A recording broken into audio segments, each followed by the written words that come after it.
चलिए भाई, finally class 9th RBSC के भी एग्जाम जो है वो शुरू होने वाले हैं और अब सारे बच्चों को ये चिंता है कि कौन से टॉपिक को पढ़ा जाए, कौन से को छोड़ा जाए। हिंदी इंग्लिश की बात नहीं कर रहा हूं, मैं बात कर रहा हूं साइंस सब्जेक्ट की, जिसमें एक लेंथी कोर्स आपके सामने है।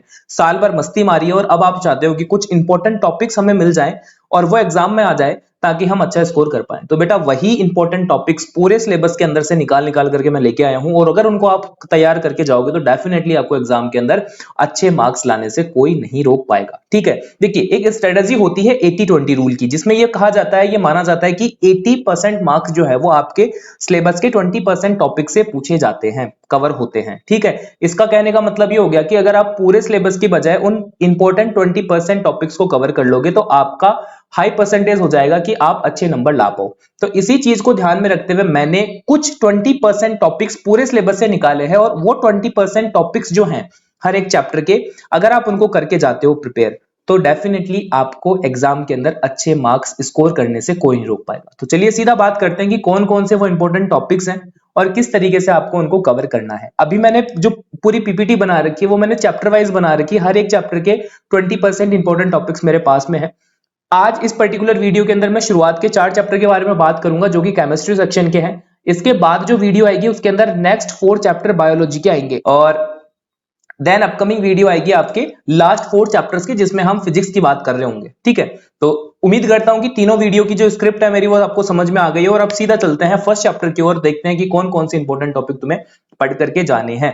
फर्स्ट चैप्टर आपका आता है matter in our surrounding. 7 marks का ये चैप्टर आ रहा है। इसके अंदर सबसे पहले आपको पढ़ना है, जरूर पढ़ना है, इंटर कन्वर्जन ऑफ स्टेट। ठीक है, उम्मीद करते हुए मैं ये चल रहा हूं आपको कि सिलेबस थोड़ा सा आपके दिमाग में है, साल भर जो पढ़ाया है उनके नाम आपको पता है। अगर नहीं पता है तो अपनी स्कूल नोटबुक खोल करके रख लेना, टीचर जो नोट्स करवाते हैं उनके अंदर आप पेंसिल से टिक मार्क करते जाना हर एक टॉपिक को जो मैं यहां पर आपको बता रहा हूं। ठीक है, तो सबसे पहले आप टिक मार्क करो इंटर कन्वर्जन ऑफ स्टेट वाले टॉपिक को, जिसमें आपको ऐसा एक डायग्राम बनवाया होगा जिसमें हम देखते हैं कि जो मैटर होता है वो सॉलिड लिक्विड गैसियस स्टेट में फाउंड होता है और ये अपने स्टेट को इंटरचेंज कर सकता है। जैसे सॉलिड से कोई चीज लिक्विड कन्वर्ट हो गई, लिक्विड से कोई चीज गैस में कन्वर्ट हो गई, गैस से कोई चीज सॉलिड में कन्वर्ट हो गई। तो ये जो टॉपिक अपना इंटर कन्वर्जन ऑफ स्टेट वाला, यहां से डेफिनेटली आपको एग्जाम में क्वेश्चन देखने को मिलेगा। अब इसमें क्या क्या पढ़ना है इस टॉपिक में, तो बेटा इसमें सबसे पहले तो आपको ये जो इंटर कन्वर्जन प्रोसेसेस के नाम है, fusion, solidification, vaporisation, condensation, sublimation, deposition, इनकी डेफिनेशंस याद करनी है विद वन एग्जांपल ईच, और साथ में ये पूरा डायग्राम भी आपको याद होना चाहिए। और इसके बाद में आपको इस टॉपिक में पढ़ना है what is the role of temperature and what is the role of pressure in the inter conversion of state, कि प्रेशर कैसे काम करता है और टेम्परेचर कैसे काम करता है स्टेट्स को इंटर कन्वर्जन करने के अंदर। ठीक है, और इसके अलावा यहां पर मैं साथ में आपको एक चीज और कहूंगा कि ये जो टेम्परेचर स्केल्स हम देखते हैं, सेल्सियस की स्केल, फ़ारेनहाइट की स्केल, केल्विन की स्केल, इसके अंदर आपको इंटर कन्वर्जन आपको टेम्परेचर का भी पूछा जाता है। जैसे मान लो कि डिग्री सेल्सियस में आपको टेम्परेचर बता दिया, उस टेम्परेचर को केल्विन में आपको कन्वर्ट करना है या फिर केल्विन में देकर के उसको आपको फ़ारेनहाइट में कन्वर्ट करना है। ऐसे एनसीईआरटी में या एक्सरसाइज में भी अपने कोई क्वेश्चंस हैं ऐसे कुछ, तो वहां से आप इस फॉर्मूले को याद कर लो और बुक से आपको उन क्वेश्चंस की अच्छे से प्रैक्टिस करके जानी है, क्योंकि इस टॉपिक पर भी प्रीवियसली काफी सारे सवाल पूछे गए हैं। ठीक है, तो ये आपका होता है फर्स्ट टॉपिक। सेकंड टॉपिक में आपको 2 डेफिनेशन याद करनी है, जो कि है आपका बॉइलिंग पॉइंट और मेल्टिंग पॉइंट की। ये कंसिस्टेंटली रिपीटेडली आपके पीछे 3-4 सालों से पूछी जा रही है और जितने भी मैं टॉपिक लेकर के आया हूं बेटा, बहुत डीप स्टडी लगती है सबके अंदर, ऐसे ही तुक्के नहीं मार रहा हूं, हवा में बातें नहीं कर रहा हूं। ये सारे के सारे जो टॉपिक्स है मैंने अपने प्रीवियस पास्ट ईयर एक्सपीरियंस और क्वेश्चन पेपर को देख देख करके ही निकाले हैं ताकि आप अच्छा स्कोर कर पाओ। ठीक है, तो ये जो मैं बता रहा हूं बॉइलिंग पॉइंट और मेल्टिंग पॉइंट, इनकी डेफिनेशंस आपको जरूर याद करके जानी है। साथ में वाटर का बॉइलिंग, फ्रीजिंग और मेल्टिंग पॉइंट आपको पता होना चाहिए, ये आपको डेफिनेटली देखने को मिल सकता है।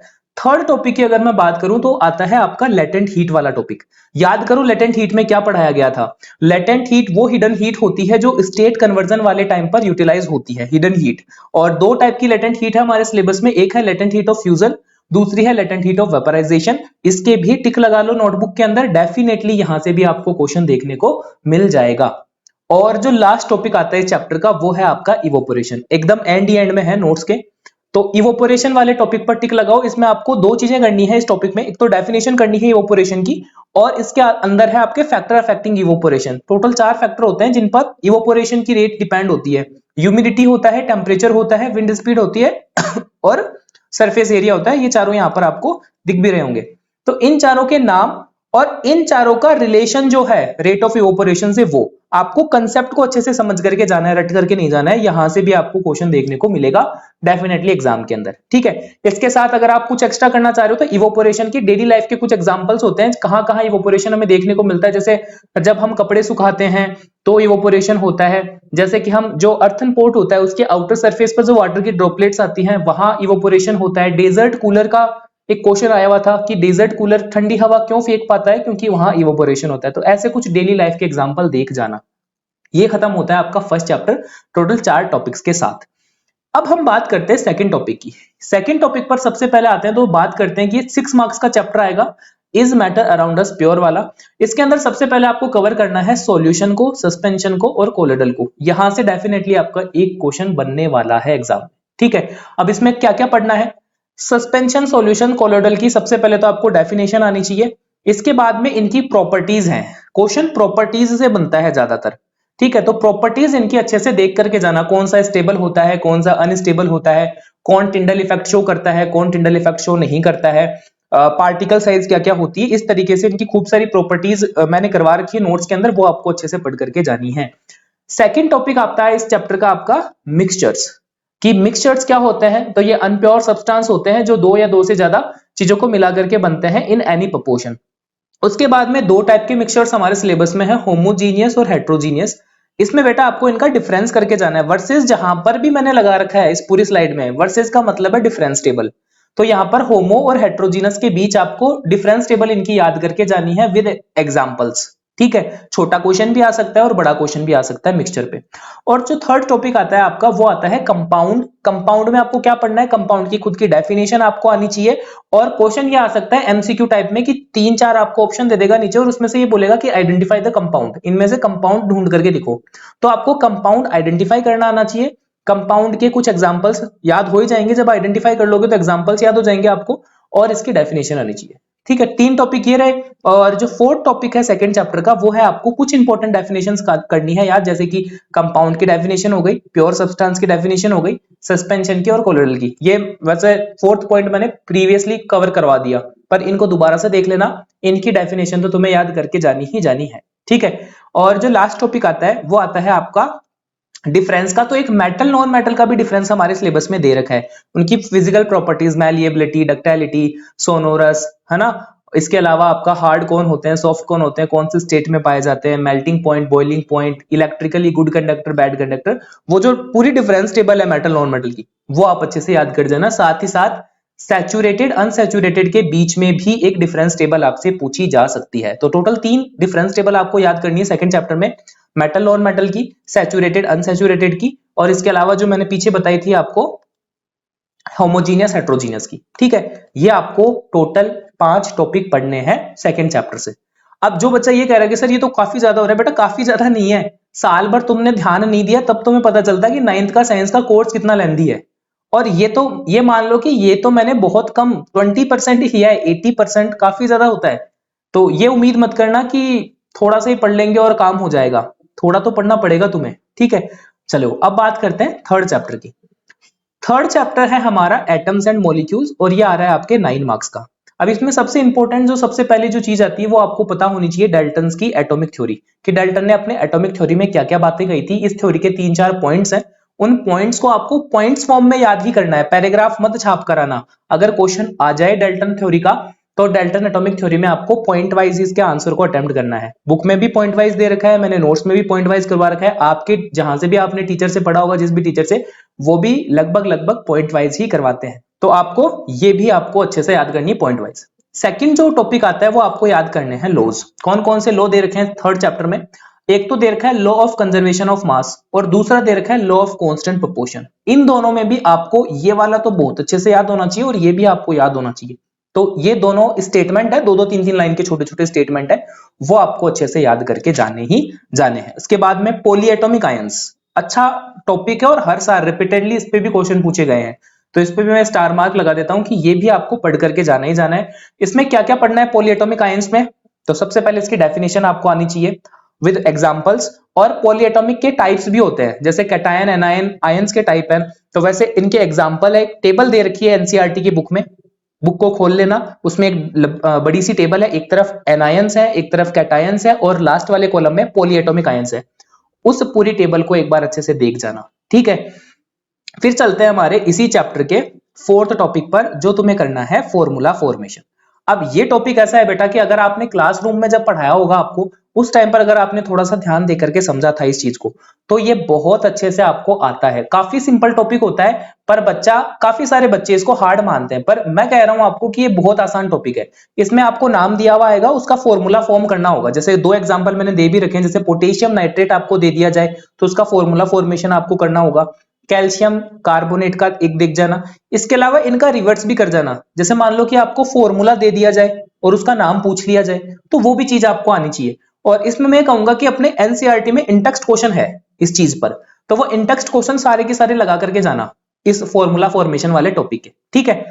और एंड में हम बात करते हैं कि इस टॉपिक की कौन कौन सी इंपॉर्टेंट डेफिनेशंस तुम्हें आनी चाहिए। तो इसमें एक तो आपका सॉरी, ये वाले जो दोनों है ना, मास नंबर एटॉमिक नंबर, ये आपके अगले चैप्टर के थे, मैंने यहां पर लिख दिए गलती से। आपको वैलेंसी की याद करनी है, आपको एटोमिसिटी की याद करनी है, आपको पॉली एटॉमिक आयंस की, मॉलिक्यूल्स की, इनकी डेफिनेशन बहुत अच्छे से याद करके जानी है यहां पर, ठीक है।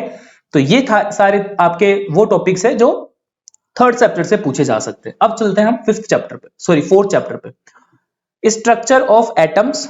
8 मार्क्स का ये चैप्टर आ रहा है। और कौन कौन से, तो सबसे पहले तो आपको एटॉमिक स्ट्रक्चर्स जो है, मॉडल्स जो बता रखे हैं, वो आपको बहुत बहुत बहुत अच्छे से कवर करके जाने। डेफिनेटली 100% यहां से आपको क्वेश्चन देखने को मिलेगा। कौन कौन से मॉडल्स हैं, तो हमारे सिलेबस में टोटल 3 मॉडल है। पहला है थॉमसन का मॉडल, दूसरा है रदरफोर्ड का मॉडल और तीसरा है आपका बोर का मॉडल।